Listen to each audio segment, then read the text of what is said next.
Terima kasih kerana terus bersama saya Nazri Kah dan juga Dr. Kamal Afeni dalam You Wartawan, Hak Privasi dan juga Teknologi. Kamal, nilai dan juga pertimbangan moral, pertimbangan agama tu saya rasa perlu dididik lah kan. Kita filter sendirilah, tak perlu ada undang-undang. Kalau kita buat undang-undang, kita backwards ke belakang. Kita dah ada MSc misalnya. Bila kita bawa undang-undang macam-macam ni, masalahnya ini orang kita, masyarakat kita kat Malaysia ni tak ada disiplin itu aja. Dan kalau kita bercakap tentang privacy ni, kita bercakap tentang isu paranoid. Bagi saya, minta maaf cakap lah ya.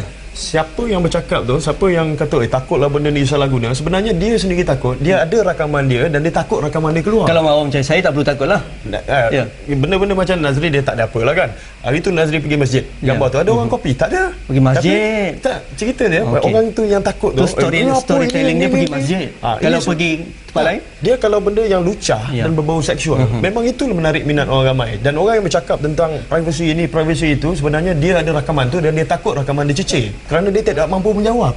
Dalam rakaman senyum kan, tiba-tiba nak cakap saya tak tahu, saya tak boleh lah kan. Dan ini yang masalah ni, kita mencipta satu kelompok yang paranoid apabila dia melakukan kesalahan. Orang macam saya tak ada rakaman apa-apa, tak ada benda. Kalau ada pun mungkin kita boleh cakap, lihatlah dunia. Mungkin lah kan. Mungkin syuhada takut atau tidak, kita dengarkan pandangan syuhada. Kita saksikan. Setiap orang perlukan privasi untuk kepuasan, tetapi dengan teknologi, ia mungkin akan mendatangkan keburukan sekiranya ia digunakan secara salah dan mungkin mendatangkan kebaikan untuk pihak-pihak tertentu. Kita harus peka terhadap perkara yang ingin dilakukan, sama ada ia mendatangkan kebaikan atau sebalik. Sebagai contoh, kes buli yang terjadi di Sarawak. Sekiranya tanpa video tersebut, ibu bapa tidak peka apa yang terjadi pada anak-anak mereka dan video itu juga boleh dijadikan bahan bukti. Terima kasih Syuhada. Kita terima juga pendapat daripada Facebook kita di wartawan ni. Banyak komen telah masuk, antaranya Azura binti Ibrahim, sempadan peribadi tiada lagi, semua yang ada menceroboh dari Palestin sampailah ke dalam bilik tidur pun orang nak ceroboh. Kalau boleh micro kamera tu pun nak diselit agar nampak anak tekak, masuk dalam tekak. Macam cakap tadi lah, baju pun orang tahu kan. Okey, daripada Nur Azli Timpai ini soalan lagi memberi pandangan, teknologi adalah medium untuk berkomunikasi di era kini. Hak peribadi adalah hak mutlak individu dan seharusnya kita berusaha untuk melindunginya. Di antara teknologi dan hak privasi adalah pengetahuan, knowledge, akal fikiran dan boleh menahan pencerobohan anak kita. Knowledge dan juga akal fikiran. Balik pada apa yang saya cakap tadi lah. Orang tu bagus, Nazri tu bagus, hati dia bagus semua tu, tapi jari dia jahat. Bila ada benda tu orang kata ni panas ni, itulah dia klik. Saya berkata jari kiri. Ada contoh. Kalau kita sebut bogel aja semua. Cuba sebut masjid. Nak cerita pasal isu-isu lucah dan sebagainya. Saya teringat ada satu blogger ni, dia suka menulis isu-isu begini. Kita klik di sini. Tribute untuk Wiranegara, tetapi ni foto bogel ada di sini.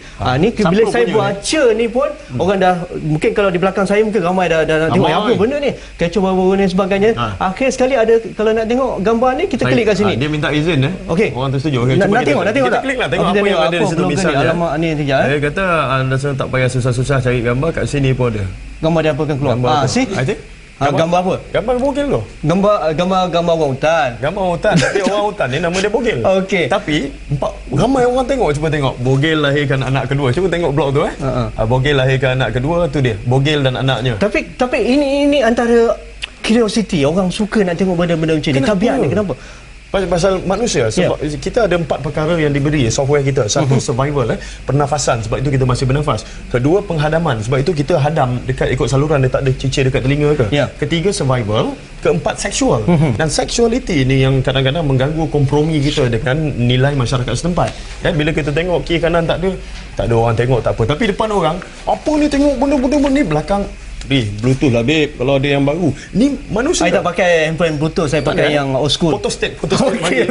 Kamal, akta sekarang dah cukup ke undang-undang sekarang? Ataupun kita masih ada loopholes tertentu kerana kita kena melindungi peribadi seseorang kan? Betul. Akhirnya kita ada undang-undang yang mencukupi. Kalau wanita dia ada Seksyen 509 kan, kesusiaan. Dia kata apa? Seksyen 509 ni, sesiapa yang melakukan apa-apa perbuatan, tingkah laku, isyarat dan gerakan mengganggu kesantunan wanita tersebut dan mengaibkannya, bolehlah diseksa dengan penjara. Bermakna mengganggu kesantunan. Ambil gambar tu mengganggu kesantunan. Tapi kalau senyum, susahlah nak ganggu santun. B, kita ada Seksyen 292. Siapa yang memiliki, mengedar, menyimpan barang lucah ni adalah menjadi satu kesalahan. C, Akta Penapisan Filem. D, Akta Multimedia Komunikasi. Ada benda ni semua.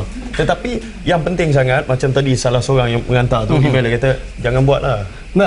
Dalam bukan cerita pasal hal gambar saja, tetapi bila cerita privacy ni, kita maklumat kita sebenarnya terdedah. Maklumat kita buka, kita di transaksi bank sebagainya, kita swipe kita punya credit card misalnya, itu pun dah didedahkan kepada orang. Kenapa letak semua dalam internet? Ini dunia tanpa sepadan. Kenapa letak dalam Facebook? Kalau nak elak benda ni di orang ambil, orang pinjam, orang simpan semua, buat dalam exercise book. Beli 35 sen, tampal gambar sendiri, memang tak buku ada orang 35. Buku 35 misalnya. Exercise book, bukan Facebook. Ya. Dan kalau kita bercakap tentang lain-lain data kita dan sebagainya, yang situ, bank tidak berkongsi. Tapi kadang-kadang saya menerima call daripada mana-mana ejen-ejen saya menawarkan pakej pelancongan sebagainya. Mana dapat nombor saya? Apabila satu masa komputer dilupuskan oleh mana-mana syarikat, kita tidak ada SOP mengatakan kita kena wipe clean hard disk tersebut, dan butir-butir yang boleh didapati balik. Oh, bahaya tu Kamal. Cukup mudah. Jadi macam mana kita boleh buat?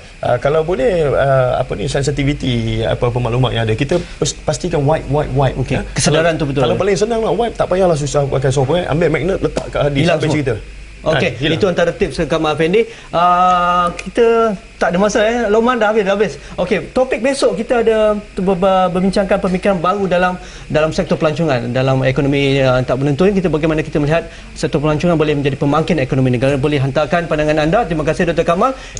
Tak perlu rakat, kita dah rakam sekarang. Kita jumpa lagi malam esok. Sekian, assalamualaikum, dan jumpa lagi.